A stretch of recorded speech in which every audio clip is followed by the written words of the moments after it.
Halo sobat pencinta Donghua, kali ini kita akan melanjutkan cerita Battle Through the Heavens Benua Kaisar. Cerita dan video ini diambil dari channel Nobarta. Tanpa banyak basa-basi, mari kita simak alur ceritanya. Melanjutkan dari cerita sebelumnya. Di dalam aula Xiaofu Mansion, Xiaoyan sedang duduk dengan tenang bersama Sun E. Tidak lama setelah itu terlihat seseorang melapor di pintu aula. Lapor kepada Patriark Xiaoyan. Penatua kedua dari suku monster datang berkunjung. Ucap penjaga itu. Mendengar laporan itu, Xiaoyan sedikit terkejut. Kemudian Xiaoyan menyambut penatua kedua dari suku monster. Patriark Xiao, saya diperintahkan oleh leluhur untuk mengirim surat kepada Anda. Ucap penatua kedua dari suku monster memberikan surat kepada Xiaoyan. Saat membaca surat tersebut, Xiaoyan mengerutkan kening. Mengapa leluhur suku monster ingin bertemu denganku? Gumam Xiaoyan. Xiaoyan menoleh ke penatua kedua lalu berkata, karena leluhur suku monster ingin menemui saya, secara alami saya tidak berani mengabaikan undangan yang dibuat oleh leluhur suku monster. Oleh karena itu saya secepatnya akan menuju suku monster bersama penatua kedua. Ucap Xiaoyan. Setelah itu Xiaoyan menoleh ke arah Sun Er lalu berkata lagi, Sun Er, kamu bisa menungguku di Xiaofu Mansion ini. Semua yang ada di sini akan memperlakukanmu dengan sangat baik. Ucap Xiaoyan memegang tangan Sun Er. Sun Er mengangguk lalu berkata, kalau begitu Xiaoyan Gege harus menjaga diri dengan baik. Sun Er akan menunggu Xiaoyan Gege kembali. Ucap Sun Er. Setelah beberapa saat, Xiaoyan dan penatua kedua suku monster memasuki lubang cacing yang mengarah langsung ke wilayah suku monster. Pada saat ini, orang-orang dari agen intelijen Quildan melapor ke Pangeran Dandan. Tuan muda, saya melihat Xiaoyan dan penatua keempat suku monster memasuki lubang cacing yang menuju ke wilayah suku monster. Ucap mata-mata Quildan itu. Mendengar laporan ini, wajah Dandan sangat suram. Dia tidak menyangka bahwa leluhur suku monster sangat menyukai Xiaoyan. Tampaknya saya harus mengunjungi aliansi bayangan untuk membunuh Xiaoyan. Ucap Dandan dengan niat membunuh. Xin kembali ke Xiaoyan. Setelah sampai di gunung kembar, penatua keempat berkata, Xiaoyan, saya hanya bisa mengantarkan Anda di kaki gunung kembar ini. Anda hanya berjalan lurus ke depan dan akan menemukan rumah yang dikelilingi oleh rumput hijau. Itu adalah tempat leluhur tinggal. Ucap penatua keempat. Xiaoyan mengangguk lalu dia bergegas melalui jalan setapak di kaki gunung kembar. Pohon-pohon yang besar ditambah dengan kicau burung membuat suasana tempat ini sangat tenang. Setelah sampai di puncak gunung, Xiaoyan melihat sosok wanita cantik yang berdiri di sana. Melihat sosok ini, Xiaoyan sedikit terkejut. Leluhur suku monster yang sangat ditakuti ternyata sangat muda. Namun Xiaoyan mengerti bahwa usia wanita ini tidak seperti yang terlihat di permukaan. Melihat Xiaoyan datang, senyum muncul di wajah leluhur suku monster. Xiaoyan dengan cepat menangkupkan kedua tangannya lalu berkata, Leluhur, terima kasih telah membantu saya melewati kesulitan. Kebaikan leluhur akan Xiaoyan balas di masa depan. Ucap Xiaoyan. Oh, leluhur suku monster memandang Xiaoyan dengan penuh minat. Dia bertanya dengan menggoda. Bagaimana cara Anda ingin membalas saya? Tanya leluhur suku monster. Xiaoyan tersenyum pahit. Orang ini sangat cepat menanggapi tawarannya. Xiaoyan terpaksa terlihat sangat tenang saat berkata, saya tidak tahu bantuan apa yang bisa saya lakukan. Tetapi selama itu dalam kemampuan saya akan melakukan yang terbaik. Ucap Xiaoyan. Kilatan cahaya melintas di mata leluhur suku monster. Dia tersenyum dan berkata, tentu saja saya akan menerima bantuan Anda. Tetapi itu mungkin akan saya butuhkan di lain waktu. Ucap leluhur suku monster. Leluhur, bolehkah saya tahu keperluan apa yang membuat leluhur memanggil saya datang ke sini? Tanya Xiaoyan. Saya melihat hubungan Anda dan King Lin tidak sederhana. Ucap leluhur suku monster. Oh, jadi Anda sudah menganalisis hubungan saya dengan King Lin? Ucap Xiaoyan. King Lin yang telah memberitahu saya. Anda tidak perlu khawatir tentang King Lin. Bagaimanapun King Lin adalah gadis suci suku monster. Saya tahu bahwa Anda menyembunyikan hubungan ini karena Anda khawatir King Lin akan mendapatkan hukuman, ucap leluhur suku monster. Jika leluhur tidak mempermasalahkan tentang hubungan saya dan King Lin, bisakah hubungan antara saya dan King Lin diumumkan? Ucap Xiaoyan. Tidak semudah itu menikahi gadis suci dari suku monster. Anda harus menunjukkan kepada seluruh suku monster jika Anda memenuhi syarat untuk menikah dengan gadis suci. Dengan begitu tidak ada satupun orang dari suku monster yang menentangnya. Ucap leluhur suku monster. Bisakah Anda menjelaskan kepada saya bagaimana saya bisa memenuhi syarat untuk menikahi gadis itu? Tanya Xiaoyan. Itu hanya dengan kekuatan, ucap leluhur suku monster. Kekuatan? Tanya Xiaoyan. Anda harus mencapai Dodi bintang 8, ucap leluhur suku monster. Mendengar ini Xiaoyan merasa lega. Dia khawatir bahwa leluhur suku monster akan memintanya untuk mencapai bintang 9. Di benua Dodi ini sangat jarang keberadaan Dodi bintang 9. Dan Xiaoyan sangat tahu betapa sulitnya menembus bintang 9 itu. Jika ia diharuskan mencapai bintang 9 untuk menikahi King Lin, dia benar-benar tidak yakin untuk menembusnya. Tetapi selama itu hanya diperlukan mencapai Dodi bintang 8, dia dapat mengatakan bahwa dia memiliki kemungkinan yang tinggi. Dia sekarang berada di Dodi bintang 7 tahap menengah. Bahkan jika dia tidak dapat lagi menemukan 3 keajaiban untuk diserap, itu dapat dicapai dengan hanya menyerap inti sihir tingkat lanjut. Meskipun inti sihir tingkat lanjut sedikit sulit dan mahal, tetapi uang tidak menjadi masalah baginya. Walau begitu, Xiaoyan tidak berani menunjukkan kegembiraan di hatinya dan berupaya untuk menahan diri. Melihat Xiaoyan tenggelam dalam pikirannya, leluhur suku monster berkata, "Apakah syarat itu akan membuat Anda mundur? Dengan keahlian dan potensi Anda seharusnya mencapai Dodi bintang 8 adalah hal yang mudah. Kecuali jika itu adalah Dodi bintang 9. Sangat sulit untuk menembus Dodi bintang 9 setelah bencana kuno," ucap leluhur suku monster. "Mengapa sangat sulit untuk menembus bintang 9 setelah bencana kuno?" tanya Xiaoyan. Melihat leluhur suku monster hanya berdiam diri seolah-olah tidak ingin mengatakan sesuatu, Xiaoyan berkata, "Menurut apa yang saya tahu, tidak ada yang menerobos ke Dodi bintang 9 setelah bencana kuno," ucap Xiaoyan. Mata leluhur suku monster bergerak. Dia kemudian memandang Xiaoyan, lalu menatap ke langit yang tinggi. Butuh waktu yang lama bagi leluhur suku monster untuk mengalihkan pandangan dan perlahan menjelaskan alasannya kepada Xiaoyan. Sebelum terjadinya bencana kuno, banyak orang dengan mudah menembus Dodi bintang 5. Hal yang sama berlaku untuk menembus Dodi bintang 9. Selama budidaya tercapai, maka mereka bisa menembus Dodi bintang 9. Akibatnya banyak Dodi bintang 9 di benua ini. Bahkan banyak yang mencapai puncak bintang 9 setelah latihan yang panjang. Sedangkan suku demons, karena mereka dapat menyerap inti sihir untuk meningkatkan kekuatan mereka, mereka dapat dipromosikan lebih cepat daripada manusia dan iblis. Jumlah Dodi bintang 9 di suku demon secara bertahap melebihi manusia dan iblis. Mereka melahirkan seluruh kekaisaran dan mereka berambisi untuk memerintah seluruh benua. Akhirnya pertempuran tidak dapat dihindarkan. Pada saat itu ras manusia bergabung dengan suku iblis untuk melawan suku demons. Betapa mengerikan kekuatan penghancur Dodi bintang 9. Dia dapat menghancurkan gunung sungai hanya dengan satu tangan. Pertarungan yang sengit merubah benua menjadi bencana. Melihat bahwa benua Dodi akan dihancurkan, Dao Xian datang dan menenangkan bencana ini. Untuk mencegah Dodi bintang 9 mengulangi kesalahan yang sama, Dao Xian telah memodifikasi aturan dengan kekuatannya. Bencana Kaisar bintang 5 telah menjadi sangat sulit. Jika Dodi bintang 8 ingin menerobos bintang 9, mereka harus berjuang keras dan mewujudkan Tao atau yang disebut kebijaksanaan. Sampai sekarang banyak Dodi bintang 8 kesulitan dalam mewujudkan Tao. Sejak terjadinya bencana kuno, Dodi bintang 9 belum pernah dilahirkan, ucap leluhur suku monster. Mungkinkah Dao Xian memusnahkan semua Dodi bintang 9 setelah itu mengatur benua ini? Namun jika itu masalahnya, bagaimana leluhur bisa selamat saat bencana itu terjadi?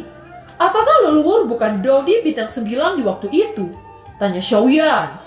Leluhur suku monster tiba-tiba memiliki jejak ketakutan dan dadanya naik turun dengan wajah sangat pucat pasi. Setelah ragu-ragu untuk sementara waktu, leluhur suku monster menjawab. Pada saat itu Dosian memiliki belas kasihan. Jadi dia membiarkan saya hidup, ucap leluhur suku monster. Keraguan Xiaoyan bangkit. Segala macam tebakan liar muncul di dalam hatinya. Melihat ekspresi Xiaoyan, leluhur suku monster dipenuhi amarah saat berkata dengan keras. Apa yang Anda pikirkan? Saya sudah mengatakan semuanya dengan jujur. Pada saat itu setiap 3 ras disisakan 1 Daudi bintang 9 masing-masing. Apakah Anda puas dengan jawaban ini? Ucap leluhur suku monster. Xiaoyan tertegun. Ternyata masih ada 3 Daudi bintang 9 di benua ini. Ini adalah rahasia yang mengejutkan. Bagaimana jika Daudi bintang 9 menyerang kekuatan lain? Bukankah itu seperti menginjak semut? Saya tahu apa yang kamu pikirkan. Namun itu tidak seperti yang Anda bayangkan. Saat itu Dosian membuat peraturan bahwa Daudi bintang 9 dilarang menyerang Daudi bintang 8. Jika melanggarnya maka Daudi bintang 9 akan dilenyapkan. Itulah aturan yang dibuat Dosian, ucap leluhur suku monster. Xiaoyan merasakan nafas lega. Dan pada saat yang sama dia juga mengerti mengapa penguasa istana Quildan berani melakukan tawar-menawar dengan leluhur suku monster. Jadi penyebabnya karena Dosian selalu mengawasi benua Daudi, gumam Xiaoyan. Memikirkan hal ini, Xiaoyan sekali lagi berkata kepada leluhur suku monster. Leluhur, sekarang Xiaofu Mansion telah diawasi secara ketat oleh Quildan. Dapat dikatakan bahwa Quildan tidak dapat diselesaikan dengan hanya kekuatan Xiaofu Mansion. Dapatkah leluhur memberi saya perlindungan hingga saya mencapai Daudi bintang 8? Tanya Xiaoyan. Mendengar ini, leluhur suku monster hanya menggelengkan kepalanya tidak peduli. Leluhur, mungkin Anda tahu bahwa Quildan selalu ingin menyingkirkan junior ini. Mereka telah mengirim orang untuk membunuh junior beberapa kali untuk membunuh saya. Sekarang bahkan ada banyak mata-mata di sekitar Xiaofu hanya untuk menunggu junior meninggalkan kota Juche, ucap Xiaoyan. Mendengar ini, leluhur suku monster sangat marah. Dia tidak menyangka Quildan akan menutup telinga setelah dia mengatakan bahwa dia memiliki hubungan dengan Xiaoyan.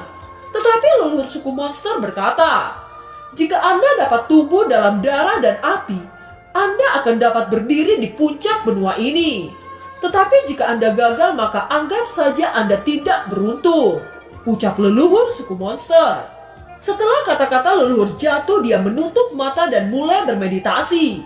Hanya itu saja, ucap Xiaoyan tersenyum pahit.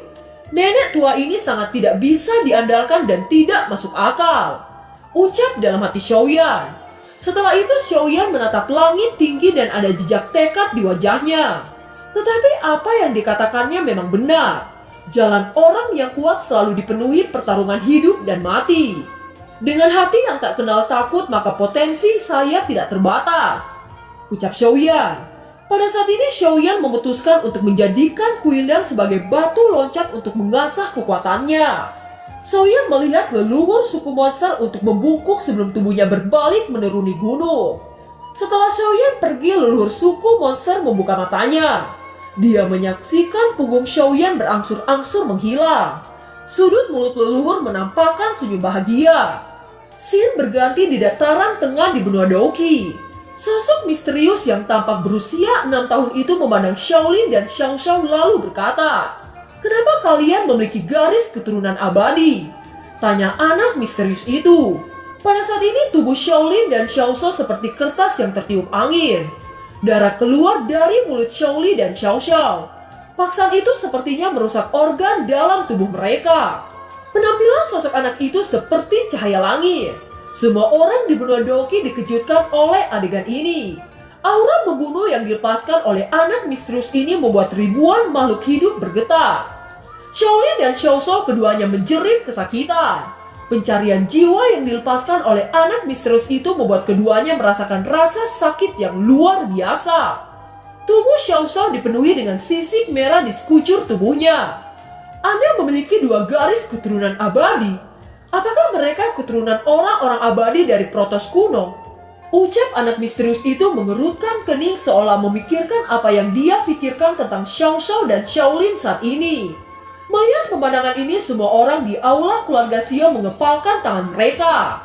Xiaoding Xiaoli keluar dari aula Xio pada saat yang sama. Mereka terbang ke langit menatap sosok itu lalu berkata, "Senior, tunjukkan belas kasihan Anda," ucap Xiaoding dan Xiaoli. Sambil mengatakan ini, tubuh Xiaoding dan Xiaoli bergetar hebat. Mereka bahkan tidak bisa mengidentifikasi kekuatan orang misterius itu bahkan sekecil apapun. Di bawah paksaan dari orang misterius itu, kekuatan Xiaoding dan Xiaoli sama sekali tidak ada artinya. "Kalian berdua ingin menyelamatkan mereka," ucap sosok itu tiba-tiba menatap Xiaoding dan Xiaoli. Saat dia melihat keduanya, tubuh Xiaoding dan Xiaoli langsung terdiam seolah-olah tertekan dengan keberatan 10 ton. Keduanya memuntahkan seteguk darah dengan mulut terengah-engah. "Aku tidak ingin menghancurkan hukum dunia ini. Aku juga tidak ingin mengubah sejarah ruang dunia.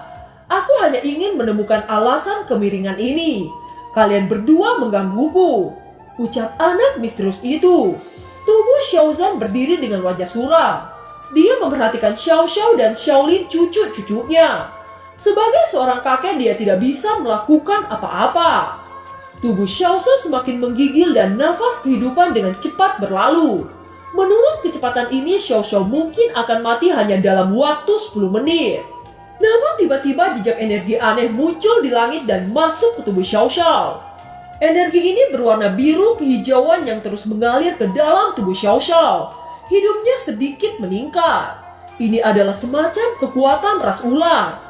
Mereka mungkin didiskriminasi di daratan dan mungkin mereka adalah monster di mata banyak orang. Namun mereka lebih kohesif dalam kehidupan daripada manusia. Kohesi semacam ini mungkin sulit untuk melihat pada waktu biasa. Tetapi ketika saatnya tiba ke titik paling fatal, kohesi seperti itu akan ditunjukkan. Ketika orang-orang Xio melihat pemandangan ini, mereka semua terkejut. Setelah itu tubuh Xiaoding bergetar dan meludahkan darah. Dengan kekuatan doseng, ia muncul tepat di atas orang-orang Xio dan kemudian berteriak keras, "Semua anggota keluarga Xio, sumbangkan sedikit doki kalian untuk Xiaolin dan Xiao Xiao," ucap Xiaoding. Dengan penyebaran kata-kata Xiaoding, orang-orang Xio tiba-tiba menjadi sunyi. Kemudian sepasang mata berwarna merah muncul pada orang-orang Xio. Mereka terbang ke langit dengan memiliki tekad yang kuat, memisahkan doki dari tubuhnya sendiri dan menyuntikkan kepada Xiao Xiao dan Xiaolin. Itu dimulai hanya dengan 100 orang. Diikuti oleh 1000 orang, diikuti oleh puluhan ribu orang, dan bahkan orang-orang dari keluarga Xio seperti Kaisar Naga Xian. Dengan kekuatan Dao Di Xian, bahkan dia merasakan bahwa kekuatan anak misterius itu jauh di atasnya. Masih belum terungkap kekuatan apa yang dimiliki orang misterius itu. Satu-satunya hal yang bisa dia lakukan sekarang adalah melakukan yang terbaik untuk melindungi kedua anak Xiaoyan. Nama Xiaoyan tidak akan pernah dia lupakan. Tahun-tahun subur itu, takdir itu, dan kenangan itu semua masih melekat di benaknya. Xian tiba-tiba berubah menjadi naga void kuno yang sangat besar. Seluruh langit di atas Xian tampak sangat spektakuler dalam adegan ini. Dia kemudian bergegas menuju Xiaoding dan Xiaoli. Pada saat ini, sosok anak misterius itu melihat memori Xiao Xiao dan Xiaolin. Dan itu sangat jelas di matanya.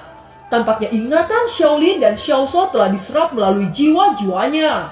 Dan pada saat ini dia sedang mencari semua ingatan yang ada hubungannya dengan mereka berdua. Xiao Xiao dan Xiaolin memiliki nafas kehidupan setelah menerima doki dari banyak orang. Tetapi kali ini pencarian jiwa pada dasarnya sama dengan penghapusan kehidupan mereka. Scene berganti ke Xiaofu Mansion. Xiaofu Mansion saat ini terguncang oleh energi agung yang meletus dari tubuh Xiaoyan. Xiaoyan yang memiliki ikatan garis keturunan dengan anak-anaknya secara alami dapat merasakan bahaya yang sedang terjadi. "Siapa yang sangat berani menyakiti putra-putri saya?" Sebuah suara yang dipenuhi dengan amarah terdengar di Xiaofu Mansion. Bangunan di sekitarnya yang terbuat dari bahan kokoh bergetar hebat saat ini. Sepasang mata merah terbuka dengan wajah yang sangat marah. Dia tidak lain adalah Xiaoyan. Raungan Xiaoyan terdengar di sekeliling dan mengejutkan pasukan Xiaofu Mansion. Longyan terbang dari pagoda emas dan menatap Xiaoyan dengan cemas. Tepat ketika raungan Xiaoyan baru saja dikeluarkan, semua orang di Xiaofu Mansion berkumpul dengan rasa khawatir. Pada saat ini, krisis yang kuat juga melanda hati Sun Er dan Cailin. Hubungan antara garis keturunan dapat dirasakan tidak peduli seberapa jauh itu. Xiaolin, Xiao Xiao, ucap Sun Er dan Cailin. Meskipun Sun Er dan Cailin ada di dua tempat, mereka memanggil dua anak mereka dengan saat yang sama. Sosok Cailin tiba-tiba menghilang ke aula dan bergegas ke Xiaofu Mansion. Di dalam aula, Zanlo keluar dari pagoda emas dan melihat dari arah kota yang terkoyak.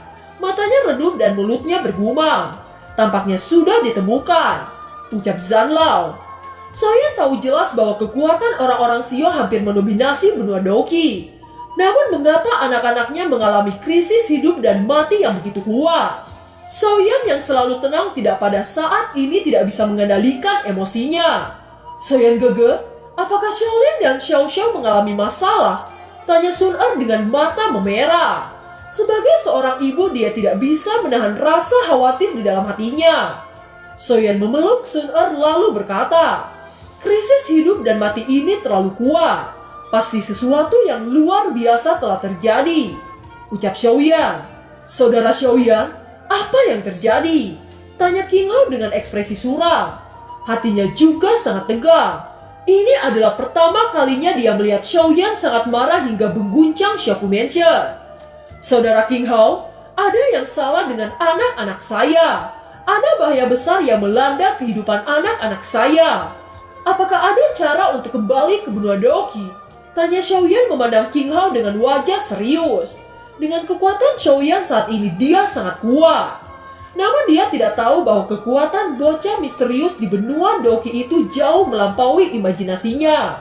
King Hao mendengar pernyataan itu, dia langsung mengurutkan kening. Setelah memikirkannya, dia memandang Xiaoyan dan menggelengkan kepalanya saat berkata, benua Dodi hanya bisa membuat para Dodi baru untuk naik, tetapi tidak bisa turun ke benua atau alam bawah lainnya. Kecuali jika kekuatan Anda mencapai di atas Douxian, ucap King Hao dengan ekspresi suram.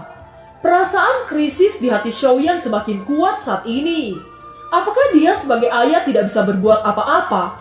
Ketidakmampuan untuk menyelamatkan anak-anaknya membuat hati Xiaoyan tenggelam. Apapun yang terjadi, saya akan kembali hari ini, ucap Xiaoyan menggenggam tangannya. Dia tidak akan pernah membiarkan anak-anaknya jatuh seperti ini. Xiaoyan dengan cepat terbang ke langit. Dengan cepat orang-orang Xiaofu mengikuti sosoknya. Hancurkan dan sobek ruang ini, teriak Xiaoyan. Nada Xiaoyan membawa aura membunuh yang sangat kuat. Begitu kata-kata itu jatuh, semua orang di Xiaofu berubah menjadi titik cahaya dan menghilang ke kejauhan. Dan film pun berakhir. Terima kasih telah menyimak dari awal sampai akhir ya. Sampai jumpa.